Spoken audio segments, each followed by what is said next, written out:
I'm Craig Van Amberg, and I'm president of CVA Advertising and Marketing here in the Permian Basin. We've been in the advertising agency business for over 50 years. I haven't been president that whole time. I'm not that old. However, we have seen a lot of ups and downs in the oil and gas industry. And I think we are entering a period that's going to be critical for the Permian Basin.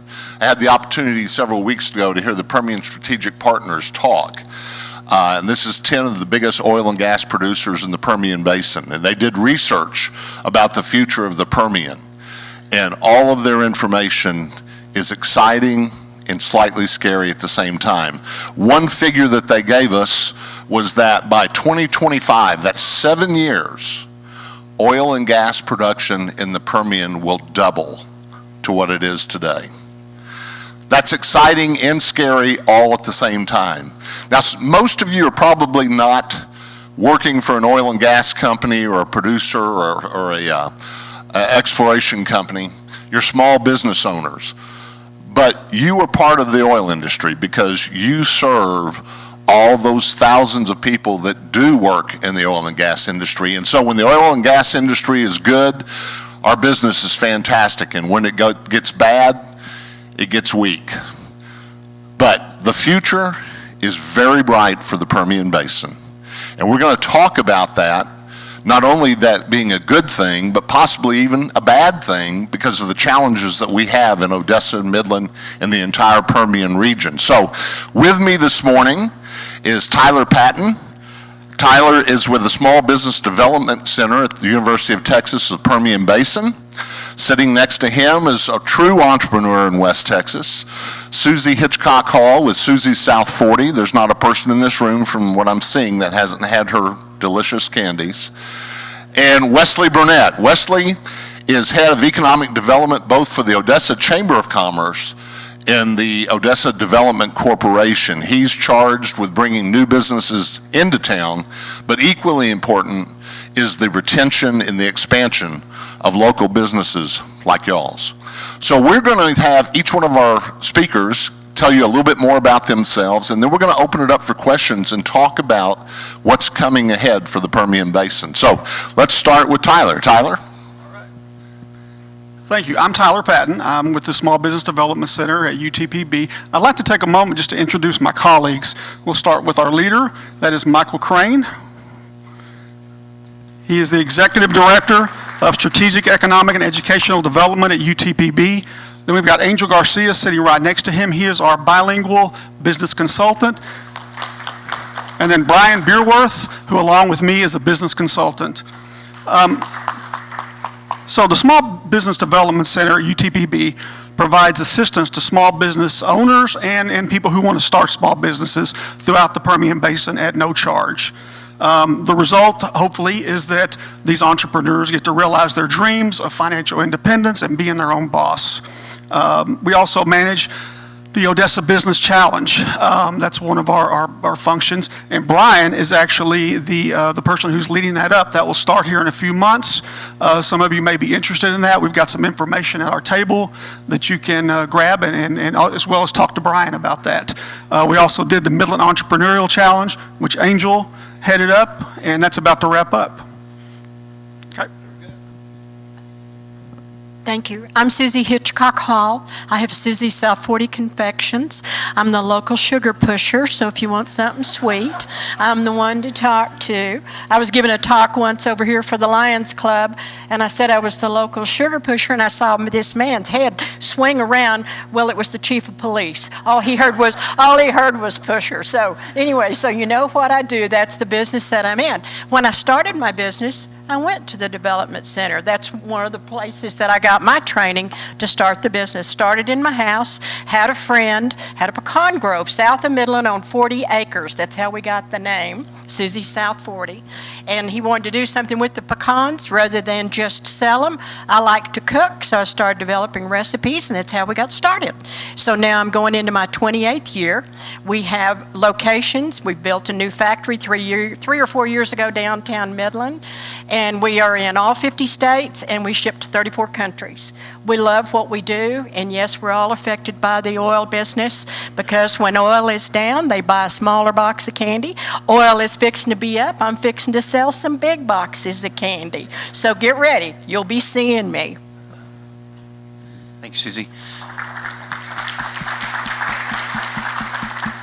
And my name's Wesley Burnett. I'm Director of Economic Development, as Craig said, and I'd like to recognize the chamber table in the back. They're going to heckle later, but Monica Schauner is the CVB Director, and she's just as challenged with this economy as anybody trying to find hotel rooms during this boom cycle. But Tracy and Teresa and Lynn Van Amberg and Dawn Stringer all sitting back there at the table, and Renee is at another meeting. That's what we tend to do.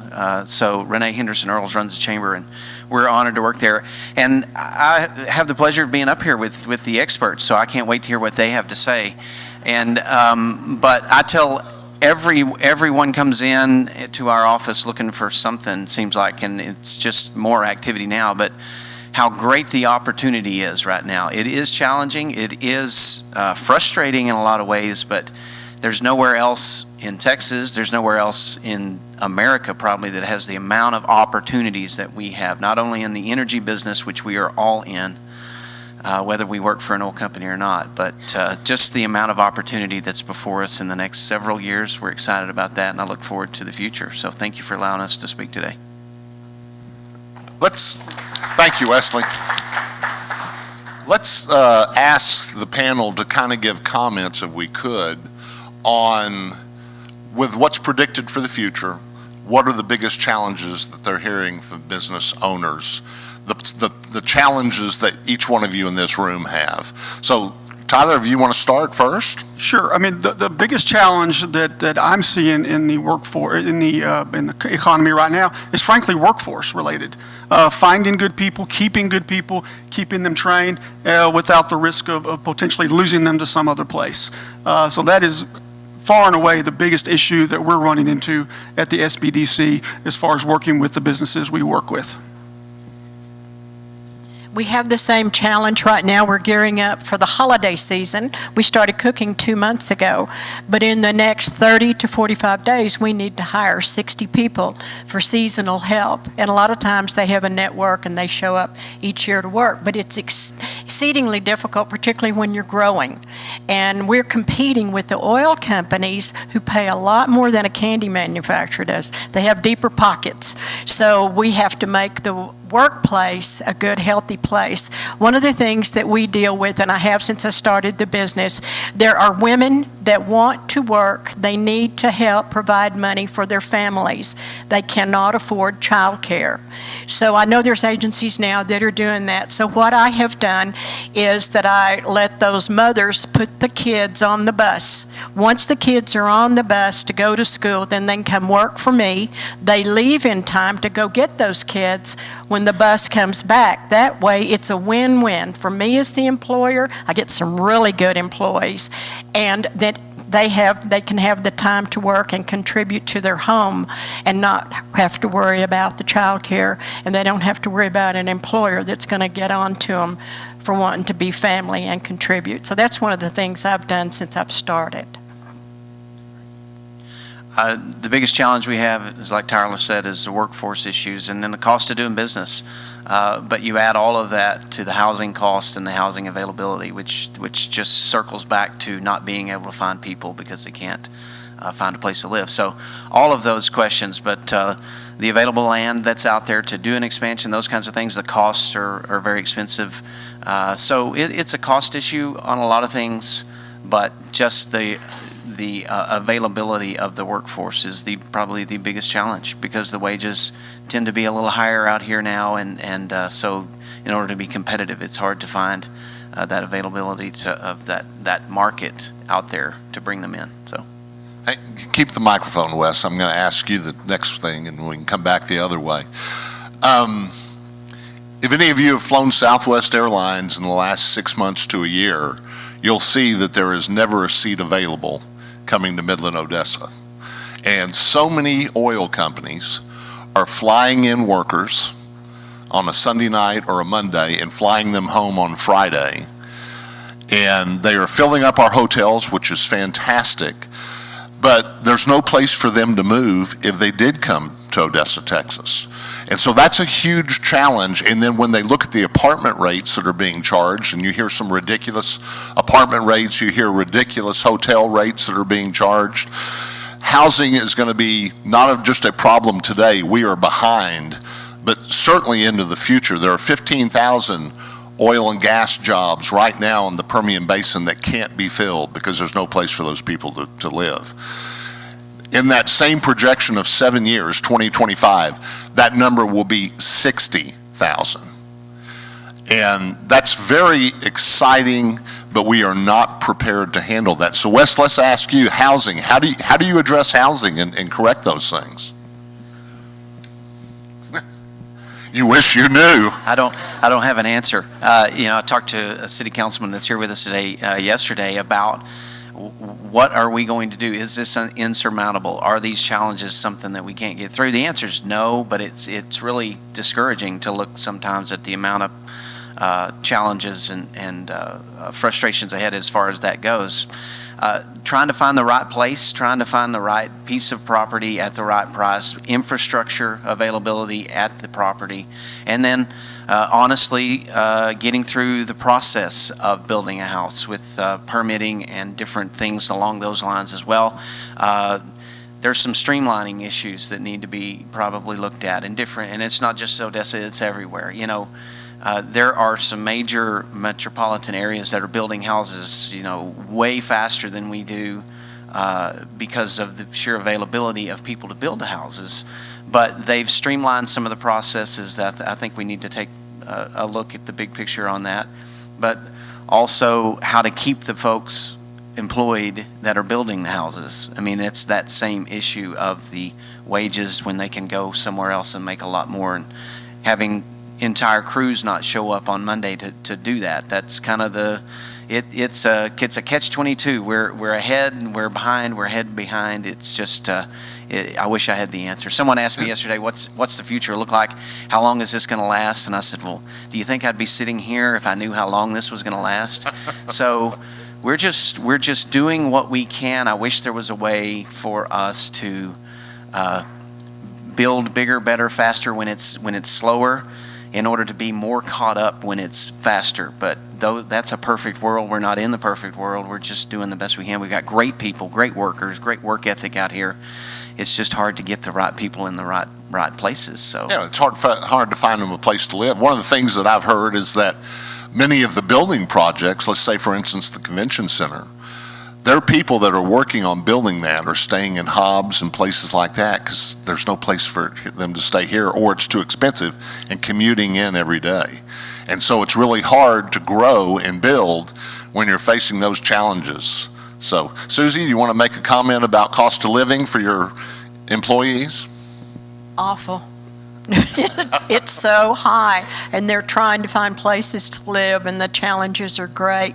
But you're talking about people and going the distance. Two of my employees drive, I'm in Midland. Two of my employees drive from Andrews. I have one from Monahans, one from Odessa, and I don't know where the others are, the distance if they're coming from out of town. But that's what they do. That's the only way that they can get there, and this is where they're finding the work that they want to do. The housing is an issue. I don't pay large salaries, so I see it all the time, and the challenges that my employees are dealing with. And so I don't have an answer. I watch like everyone else when these builders come in from other towns and they build all these homes, which is wonderful. We've been trying to have people come for years that would come in and help us. When I was building my new factory, I couldn't find anybody to build my factory for me that I could afford because it was the boom. They could make big bucks, in the oil field, and they should. When you have the opportunity, take it. And so we ended up, I was without a manufacturing plant, didn't make the season. So I had the option of going and taking over my husband's shop. Everybody doesn't have that option. We still stayed happily married, but I took over his shop and all that, and we worked out of 5 locations. So if you're here, you can still make things happen, but you just have to put on your thinking cap to work through it and see. Now, I know there are people who are renting out bedrooms in houses. I sat beside a man, Southwest Airlines, not that long ago, and he said, I'm renting out bedrooms at my house. And I said, really? He said, yeah, I'm getting $1,000 a month for a bedroom. I said, are you married? He said, no. And I said, okay, that makes sense. So you kind of know. Well, I mean, from an SBD standpoint, one of the more frequent industries or types of work that walks through our door of late, frankly, is RV parks and mobile home parks, people who want to develop those. Clearly not a permanent solution, but something that does some of the temporary workers who are in for construction jobs are perhaps going to be in the oil field but don't want to necessarily commit to being here multiple years, so they don't want to buy a house, they don't want to lease an apartment. And then as well, medical specialties that are in here for specific periods of time. So that, that's something we have seen a lot of. As far as the major issue being housing, I mean, I've been back and forth between various places for the last 15 years, on and off in Midland, Odessa, and it's still the same subject we've been talking about for 15 years or more, actually. So I don't know that there's not a quick fix, obviously. It's just a matter of building. We got to build, find a way to encourage that. Well, and one of the things that you see happening, I believe, is those oil and gas workers don't just come to Midland, Odessa. They bring their families, the ones that kind of find a place to live. So our schools are really challenged with the increasing populations on each campus. And one of the things that the Permian Strategic Partners is focused on is education in addition to roads and housing. And education is so critical because we have to grow our own internally in Midland, Odessa to meet the demand of all these new jobs that are going to be coming up. And so an educational focus, I think, is critical. Would any of y'all like to comment on that? Well, from the SBDC standpoint, I mean, training is our major function, and oftentimes for business people, for prospective business people. We offer QuickBooks training, human resources training, all that kind of training that they can get online. Certification is oftentimes included with that once the course is completed. So, obviously being a part of UTPB, we have their access to their resources, and that really helps us out with a lot of people. So they come in, they need training on various subject matters related to running their business or starting a business, and we're able to basically hook them up, so to speak. After I started my business, I had to know how to expand. You can't just make a regular recipe at the house. So you have to learn how to cook in volume. So I enrolled in culinary arts at Odessa College and took classes there. So that's where I learned to be able to cook in volume. So the education opportunities are here. You just have to ask some questions. Everybody's very helpful in West Texas for what we're doing. And yes, the schools are an issue, and finding enough teachers and all with the influx of people that are coming into town. We're finding more and more that are doing homeschool. Because we do tours. We have several thousand that come through each year. We get all the yellow buses. I love yellow buses. That means they're loaded with kids and they're taking a tour. So, but we have a lot of homeschool, and it's getting to be more and more that those groups are coming in too. So that's part of what's helping a little bit. I think the education is the key to what we're doing as far as trying to recruit businesses and helping businesses expand. And obviously we're challenged in that area as well. Our facilities are underfunded. We're behind in that area as well. And, Brooks Landgraf, Shelby's husband there, is working hard to try to increase and try to reform this school finance issue at the legislature. And until that issue is really addressed in the right way, then we're not going to get the money we need in adequate amounts in order to keep doing what we're doing. And we're not going to get political here, but this TRE election for Odessa and Ector County schools is very important, but it's important for everybody. There's districts all over our state trying to pass that very same thing in order to get more funds to build schools, in order to do a better job of educating our kids. Until we get that issue at least addressed on an adequate basis, I think we're always going to be trying to catch up in that area as well. But it doesn't mean that we can't do what we can do as a community and as individuals and as families and that sort of thing to go into our schools and try to help in any way that we can to make our schools better on a daily basis. And my wife's a teacher, so I get to talk bad or good about teachers, and I can still go home at night and tell her. But we've got to support the education system as a whole, but we can't do that without funding, and we've got to have help from the legislature. So I'm telling you right now to call your state rep and to call your state senator and tell them to get this deal together, because we've got to make this work right for everybody, not just Ector County and Midland County and the Permian Basin schools, but for our state. So that's important. Well, I think education's a perfect example of how this influx of people coming to Midland, Odessa, and Odessa specifically, why it's so important to work now for infrastructure, medical, roads, education, housing. All of these are hypercritical issues that we're a little bit behind the 8 ball on, and it's only going to be more challenging. So we really have to be proactive to meet those challenges, and those all affect each one of you small business owners. How much you pay your employees? Do they have a place to live? Is there good education for their children? Because that's what they ask about when they move to this market.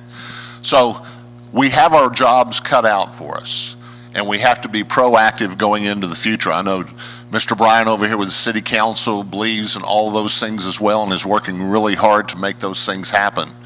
But it's going to take all of us as voters and really to be spokesmen for all these needs that we have. I'd like to just take a few minutes now to open it up to general questions you might have for any one of our speakers. Is there anyone that would like to ask a question? Are you awake yet? No questions? So you understand the importance of those issues that we're talking about. That's really important. Thank you so much for letting us all come this morning and speak to you. Again, a big thank you to our speakers, Tyler, Susie, and Wesley, and we appreciate you all being here so much. Thank you.